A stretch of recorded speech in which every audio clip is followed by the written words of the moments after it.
All right, so today we're going to do a bit of a deep dive into a specific legal analysis. It's about the Sean Combs case, but really looking closely at the potential for an appeal.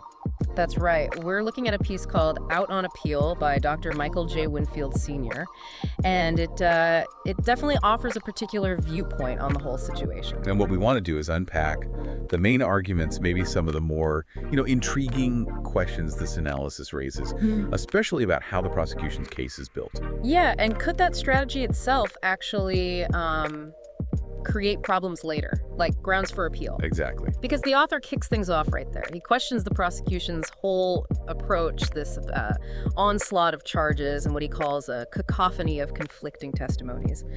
Is that maybe giving the defense ammunition down the line? It's a really interesting angle, isn't it? That maybe the sheer amount of it, or perceived inconsistencies, could actually be a weakness.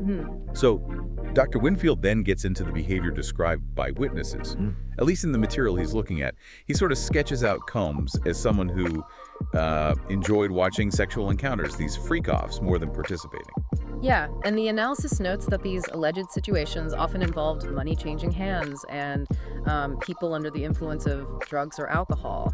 That characterization, observation, procurement, not direct action, seems key to the witness accounts he highlights. Okay, so if that's the picture being painted, how does the prosecution build its case, according to this analysis? Well, the author says they're using RICO, the statute usually for organized crime, and also the Mann Act. The Mann Act. Yeah. And the analysis makes a point of its history, right? Mentioning Jack Johnson specifically. Exactly, a historical parallel. Dr. Winfield suggests the government's case, as he interprets it, really leans on this idea of Combs getting pleasure just from watching others in these intimate activities. He links that interpretation to the Mann Act. And what about the implications of using RICO like that? That's where it gets interesting. The author, Dr. Winfield, argues that if procuring drugs for associates becomes the basis for a RICO conviction here, well, that could potentially sweep up a lot of other people. Because he suggests that kind of behavior, providing substances or whatever, is or has been pretty common in entertainment circles. Right. That's his view presented in the piece, that it's been common practice. So it raises this bigger question the author poses. What's the scope here if that legal standard holds? Okay. The analysis also looks hard at the witnesses. Yeah, Dr. Winfield characterizes many as disgruntled former employees, suggesting their motivations might be complex. Like maybe they were initially involved for, money, fame, and access, as he puts it. And now perhaps they're feeling what he calls buyer's remorse. It's definitely a lens through which he views their testimony. He gives an example too, right?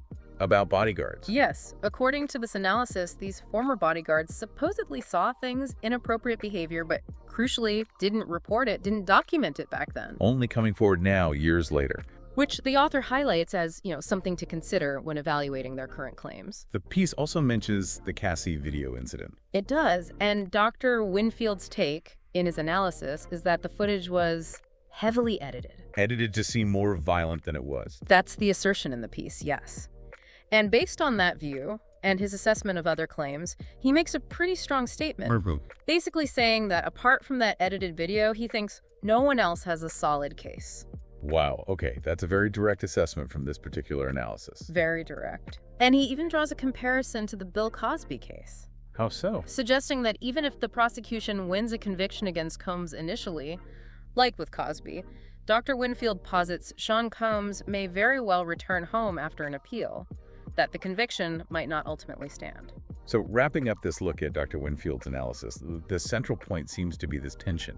This idea that the prosecution's own strategy might contain the seeds of its potential undoing on appeal. Yeah, questioning the charges, the witness motivations, the legal basis, all from this specific analytical viewpoint. It certainly makes you look at the case construction differently, not just about guilt or innocence, but the legal mechanics and potential vulnerabilities. Definitely. It highlights how complex these things are beyond the headlines. And the analysis leaves you, the listener, with a really thought-provoking question based on that potential appeal outcome he raises.